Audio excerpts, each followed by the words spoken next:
One of the most challenging things when you are a decision maker or a leader in disaster recovery is knowing and understanding how best to support them. For people working in disaster recovery, they are carrying a very big load, and they're doing that for a really long time. When you ask what is it that's stressful about working in disaster recovery, the bricks fall into these types of categories.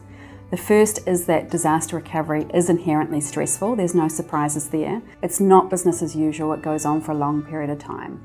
And it's complex, complicated, and there's a lot of pressure. The second set of bricks are bricks that people working in disaster recovery add to their own load, and that's guilt and fear about getting it wrong. There's a whole lot of things that people can do in terms of adding pressure to themselves. Thirdly though, and most interesting for those that are working to support people in an organisation, is that some of the bricks that people carry come from interactions with their organisation in and of themselves. There are many different bricks that come from an organisation. That's quite exciting because it gives an opportunity for us to support people by lightening their load. When we start thinking about the load that people are carrying, we find that if people carry that load for too long, and if the load is too great, then what we see is damage. So if we're able to think about people working in recovery as carrying an increasing load, then it allows us to think a little bit differently about how we support them. Often we think about, are we selecting people who are strong enough? Are we giving them enough training so that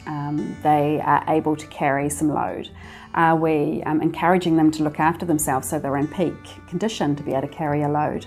But often the bit we forget about is that the load that they are carrying, if it's too big and goes on for too long, or is too overwhelming, it's going to damage even the greatest, most capable of people. The exciting opportunity is that people working in disaster recovery or going through adversity often experience growth. Realize that you have more power than you think. You have more power to really help support them and tip the balance from potential damage towards growth and possibility for people. One of the stressors that people face is a feeling that those that make decisions or managing them, who are often outside of the area, don't have a full understanding of the local context and the realities that they are facing. Intentionally and consciously find ways to build your understanding of what it's like to be in that local reality. Acknowledge and celebrate the work that those that are working disaster recovery are doing. It can be easy to come in and think, okay, this person's struggling, so I'm going to come in and take over, or have someone do that. And often when we think about people carrying a load of bricks, all we need to do is say, which bricks can I take? How can I make that easier? What can I take off? That's much more powerful than coming in and taking over. It's just